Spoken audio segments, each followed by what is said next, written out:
Ku beri nama pedang ini Naga Puspa. Selamatkan dia. Jangan sampai jatuh ke tangan pendekar berwatak jahat.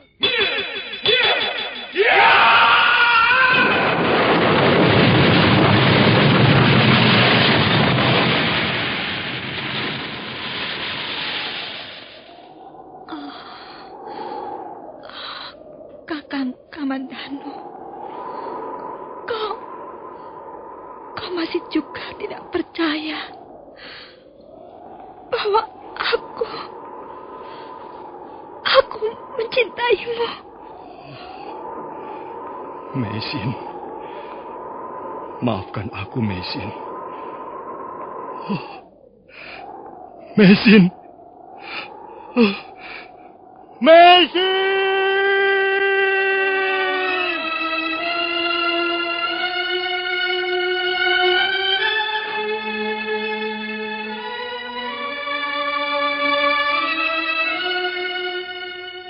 Tutur Tinula.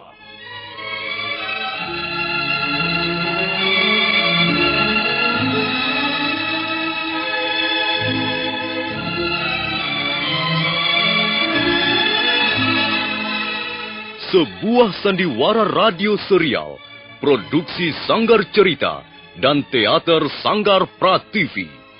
Sebuah kisah dengan latar belakang sejarah runtuhnya Singasari dan berdirinya Kerajaan Majapahit.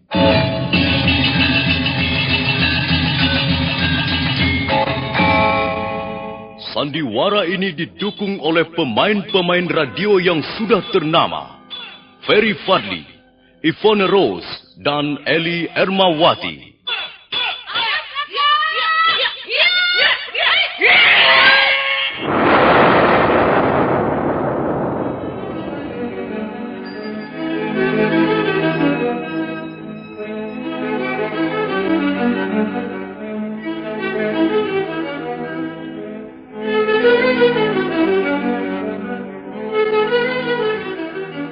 Cerita ini ditulis dan disusun oleh S. Tijab. Teknik dan montase dikerjakan oleh Rudi Tinangon dan Joko SP. Sutradara Y. Rudi Wartono. Kali ini mengetengahkan episode ketiga dengan judul Daun-Daun Bersemi Lagi.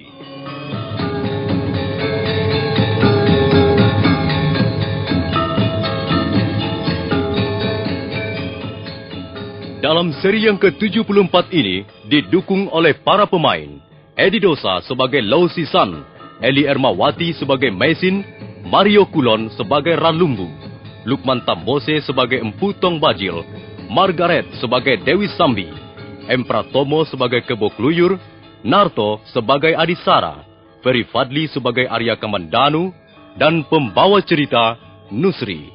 Selamat mendengarkan. Kebo Kluyur dan Adisara melompat ke samping hampir bersamaan. Kebo Kluyur segera menyiapkan serangan baru dengan senjata kala rantai, sementara Adisara mulai membuka jurus setan rebutan Sacen. Sementara itu, pendekar Lau masih berdiri dengan sempoyongan karena pengaruh pedang naga puspa yang semakin kuat. Mari Paman Kebo Kluyur, orang ini sudah sekarat. Iya, 1 atau 2 kali gebrakan lagi, dia pasti akan terjungkal mampus, Adisara. Ayo, kita mulai.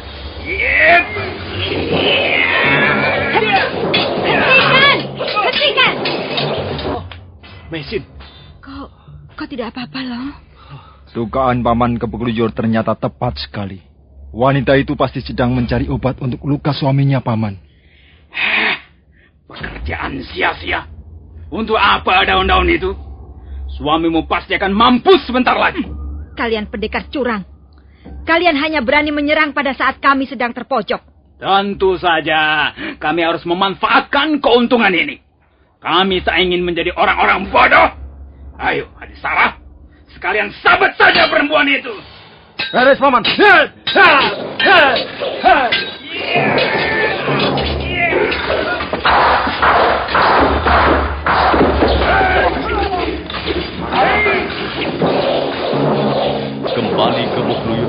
menekan dan merobohkan pendekar Lo dengan senjata kala rantainya. Sementara itu Adisara dengan jurus-jurus setan rebutan Sachen nampak berada di atas angin. Maisin hanya mampu bertahan melawan pendekar dari sila bunga ini. Belum sampai pertarungan berlangsung 10 jurus, tiba-tiba sebuah bayangan melayang dan hinggap ke tengah-tengah mereka. Pertarungan terhenti.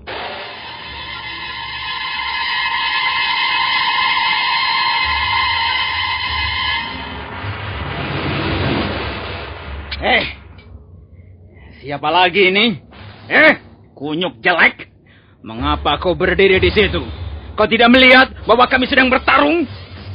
Aku melihat pertarungan ini sangat menarik. Dan tiba-tiba saja aku ingin ikut serta di dalamnya. Berdebah! Kami bertarung di sini atas nama pemerintah Kediri. Bagus. Aku pun mempunyai alasan yang kuat. Mengapa tiba-tiba turun ke gelanggang pertarungan yang tidak adil ini? Katakan pertarungan ini tidak adil, iya? Iya. Kalian berdua telah menyerang seorang pendekar yang terluka. Apakah itu adil? Mereka itu pelarian. Mereka harus ditangkap dan diserahkan pada yang berwajib. Ini bukan soal keadilan. Kami adalah pengemban tugas.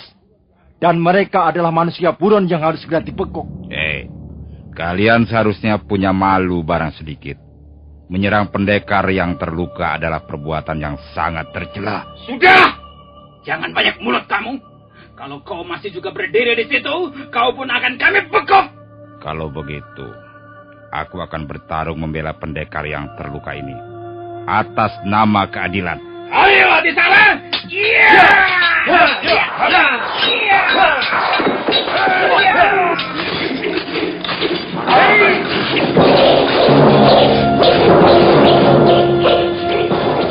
Sekarang Kebo Kluyur menghadapi pendekar yang baru saja datang. Pendekar berwajah sangar itu bertarung dengan menggunakan 2 bilah pedang. Pedang itu pendek dan lebar, seperti pemotong tulang babi.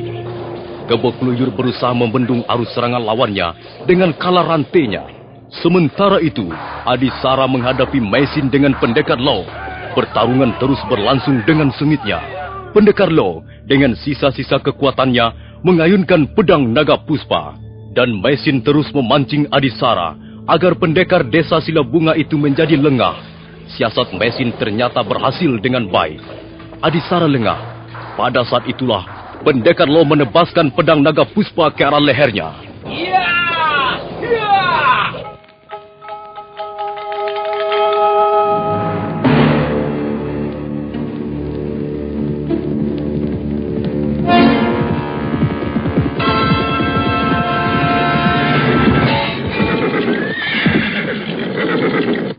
Apa yang terjadi, Kebo Kluyur?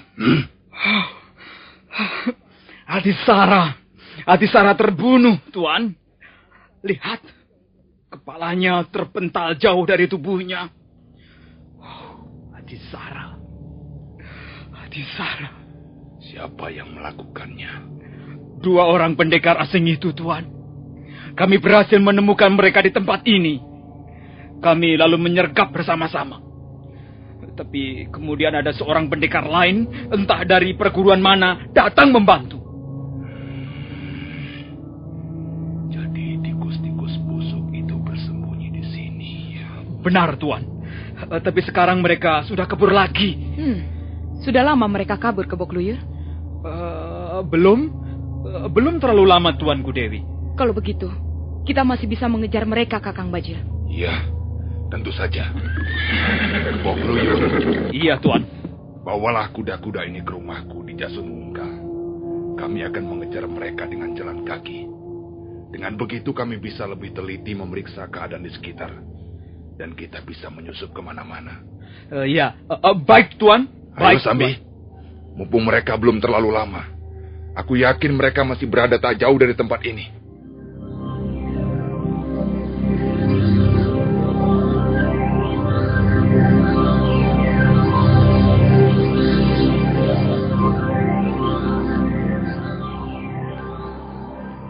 Iya, aku ingat.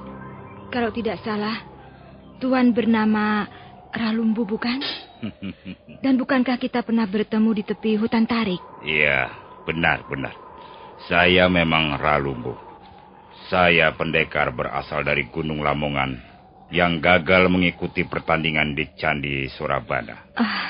Untung Tuan segera datang membantu kami. Ya, saya kebetulan saja lewat daerah itu. Semenjak meninggalkan hutan Tarik dulu, saya tidak bermaksud kembali ke Gunung Lamongan. Saya hanya berjalan sesuka hati. Terakhir kali saya singgah di Jasun Wungkal. Kasihan suamimu itu. Rupanya lukanya cukup parah. Dia terluka dalam oleh pukulan Empu Tong Bajil. Tak salah lagi. Pasti Aji Segara Geni. Ilmu orang cebol itu memang sudah terkenal sejak dulu. Dia memang pendekar hebat, pilih tanding. Tapi sayang, wataknya buruk dan seringkali tidak satria. Tuan Ralumbu, mengapa Tuan tidak segera kembali ke perguruan Tuan?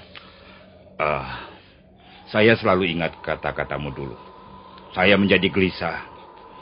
Saya pikir langkah saya selama ini telah keliru. Bertahun-tahun saya menimbun ilmu. Dan saya bangga setiap menemukan jurus-jurus baru yang lebih hebat. Tapi setelah pertemuan denganmu dulu, setelah jurus saya tak berdaya melawan ilmu pedangmu, saya menjadi kesal. Tapi juga lalu sadar, apa sebenarnya artinya semua ini. Saya menyesal telah membuang waktu saya yang berharga hanya untuk menumpuk sanjungan dan pujian. Sekarang saya baru sadar bahwa semua itu hanyalah kata-kata kosong. Sanjungan dan pujian hanya berumur pendek. Karena itu, saya ingin mengisi hidup saya dengan hal-hal yang lebih bermanfaat. Iya, Tuan benar sekali. Saya pun berpendapat begitu. Hidup ini akan segera menjadi tawar jika kita tidak mampu menemukan langkah yang tepat dan meyakinkan. Kita dibekali banyak kunci. Tapi kunci mana yang paling cocok untuk membuka pintu hati kita sendiri, sehingga kita mampu melihat dunia orang lain. Itulah yang kita cari. Iya. Sekarang saya baru menyadari sepenuhnya. Saya sudah menghabiskan separuh lebih dari umur saya untuk memikirkan diri sendiri. Iya. Sekarang saya ingin mengisi sisa hidup saya dengan berbuat kebajikan kepada sesama. Kau muntah lagi, loh. Sudah lebih dari 10 kali dia mengeluarkan darah segar dari mulutnya, Tuan. Ya. Lebih baik biarkan dia berbaring. Ya. Saya tidak tahu apakah tempat ini cukup aman atau tidak. Kau berbaring saja, loh, supaya perutmu tidak terasa mual. Nah, begitu. Letakkan kepalamu di atas pangkuanku.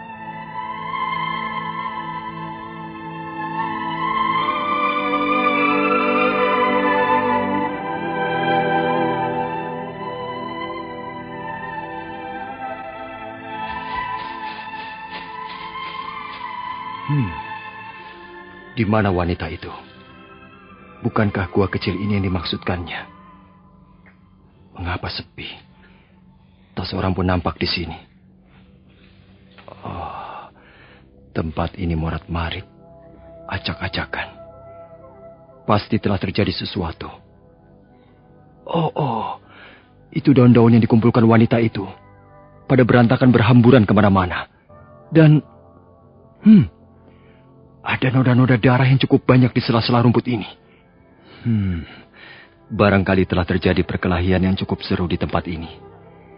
Dan jangan-jangan wanita dan suaminya itulah yang menjadi sasaran.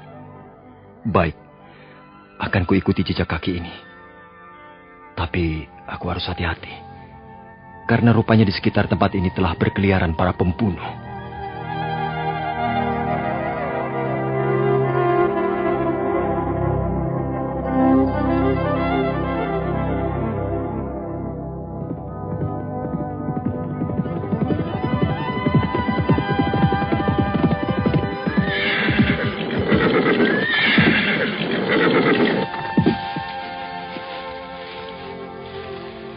Kemana kita akan terus mengejar, Kakang Bajil? Belok ke arah kiri atau jalan terus? Apa yang kau pikirkan, Kakang? Aku masih belum bisa menebak siapa orang bercadar merah yang telah membantu mereka itu. Apakah orang yang sama juga yang telah membantu mereka melawan Kebo Kluyur dan Adisara? Apakah itu penting kita perhitungkan? Tentu. Kita harus mengukur kekuatan kita. Kalau apa yang dikatakan Kebo Kluyur benar, berarti mereka sekarang bertiga. Aku bisa menghadapi perempuan asing itu, Kakang. Dan Kakang menghadapi 2 orang yang lain. Kukira hal itu tidak sulit. Karena yang satu sudah terluka parah, Kakang. Baik. Tapi kali ini kita harus bekerja lebih cermat. Aku tak ingin melihat mereka lolos lagi. Mereka harus bisa kita tangkap sekarang ini. 2 orang asing itu tak menjadikan aku terlalu risau. Pedang itulah yang kupikirkan siang malam. Aku harus bisa merebutnya. Aku harus bisa memiliki pedang aneh yang dahsyat itu.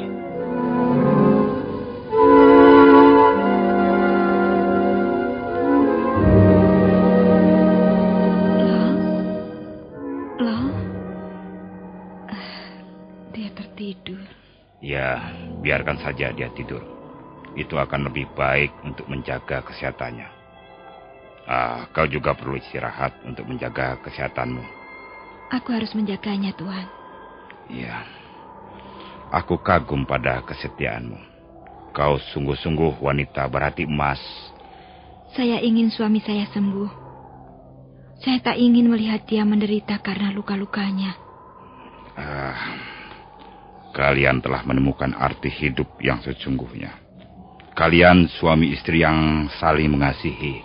Kami memang saling mengasihi. Suamiku ini seperti saudara tuaku sendiri. Kadangkala dia seperti orang tuaku.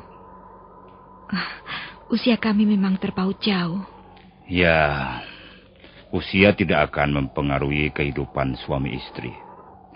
Jika 2 hati sudah bertaut, jika cinta mulai bekerja, maka kebahagiaan yang utuh akan memenuhi kehidupan suami istri. Semula, beberapa bulan setelah hari perkawinan kami, kami memang merasakan getaran-getaran rasa bahagia itu. Tapi entahlah, mengapa kebahagiaan itu mendadak lenyap. Oh ya, Tuan penduduk asli negeri ini, apakah Tuan mempercayai adanya sebuah benda yang bisa menimbulkan pengaruh buruk dalam hidup manusia yang memilikinya? Apa maksudmu? Semenjak suami saya memegang pedang itu, entahlah, hidup kami menjadi kacau balau. Saya seringkali berpikir, apakah mungkin karena pengaruh benda itu, hingga ketentraman kami menjadi porak-poranda. Di negeri kami sendiri, kami menjadi orang buronan. Dan sekarang, di negeri ini, kami pun dikejar dan diburu. Hidup kami senantiasa diliputi ketegangan. Kami bernafas dalam udara yang penuh ancaman. Nah, bagaimana pendapat Tuan Ralumbu? Apakah mungkin pedang itulah yang membawa sial pada diri kami? Apakah sebelum menyerahkan pedang naga puspa itu pada suamimu, Empu Ranubaya memberikan pesan-pesan tertentu? Iya, beliau berpesan agar lo merawat benda itu sebaik-baiknya. Beliau juga berpesan agar jangan sampai pedang itu jatuh ke tangan pendekar berwatak jahat. Karena kalau sampai hal itu terjadi, akan bisa menimbulkan bencana yang besar. Iya. Ya, kalau begitu sesungguhnya benda itu berwatak baik. Kalian tidak perlu meragukannya. Empu Ranubaya adalah seorang ahli senjata beraliran putih. Jadi saya kira benda-benda hasil ciptaannya pun berwatak putih. Tapi mengapa selama memiliki benda itu hanya pengalaman buruk saja yang kami dapatkan? Ya, kalau seseorang menyimpan harta benda yang tak ternilai harganya, tentu saja dia akan hidup kurang bebas dan kurang tenang. Seorang raja selalu gelisah karena menjaga tahta dan kekuasaan yang tak ingin direbut oleh orang lain. Demikian pula kalian. Pedang itu sangat besar nilainya. Itulah sebabnya kalian harus bekerja keras, berjuang mati-matian dengan mempertaruhkan segalanya demi menjaganya. Ya, anggap saja kalian mengemban suatu tugas yang suci dan mulia. Tak ada yang perlu disesali. Seekor gajah jantan yang perkasa akan melindungi gadingnya yang bernilai tinggi dari incaran pemburu. Nah, kalian pun demikian pula. Kalian harus rela, harus mau berkorban demi melindungi senjata itu dari incaran kaum pendekar yang bernafsu ingin memilikinya. Maisin, mengapa kau masih juga belum bisa mengerti? Mengapa kau masih juga menyalahkan benda ini, Maisin? Lau, aku sudah jenuh mengalami semua ini. Aku lelah hidup sebagai pelarian.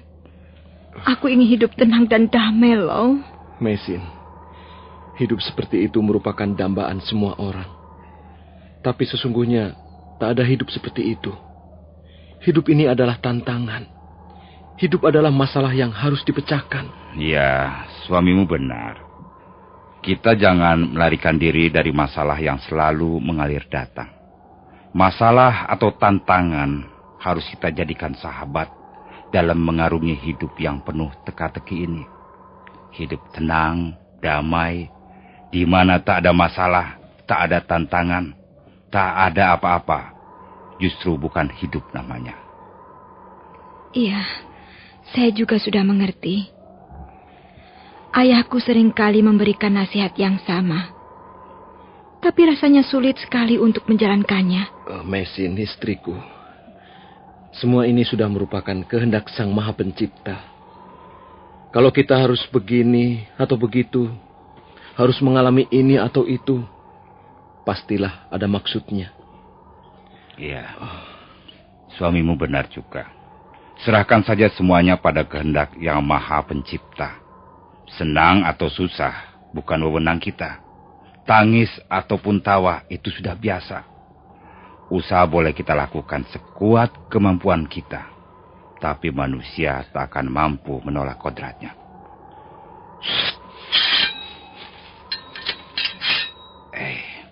Aku mendengar gemersik rumput terinjak kaki-kaki manusia.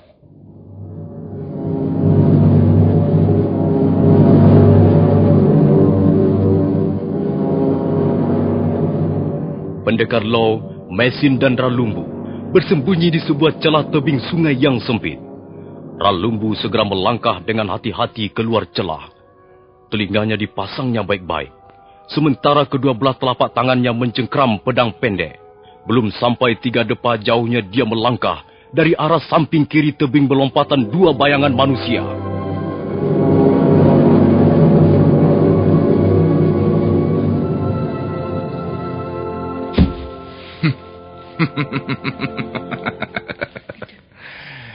Kiranya kalian bersembunyi di sini.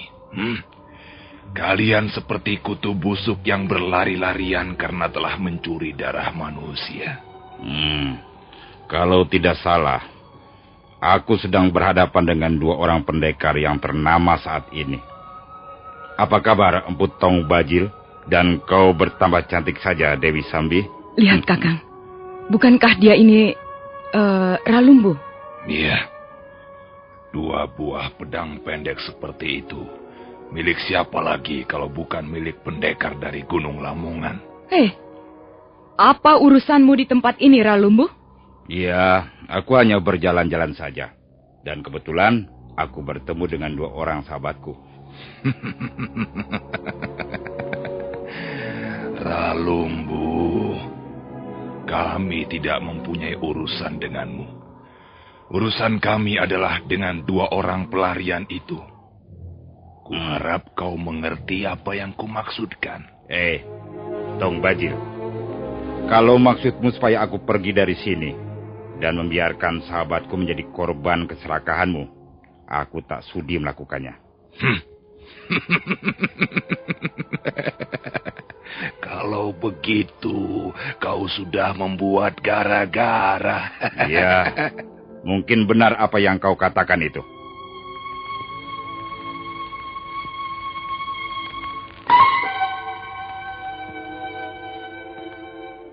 Merah padam wajah Putong Bajil mendengar suara tantangan Ralumbu. Matanya mendelik dan napasnya menjadi engos-engosan. Nah, para pendengar sekalian, bagaimana kejadian selanjutnya? Apakah mereka akan bertarung dan bagaimana akhirnya nasib pendekar Lau serta istrinya? Silakan menunggu seri berikut. Sampai jumpa.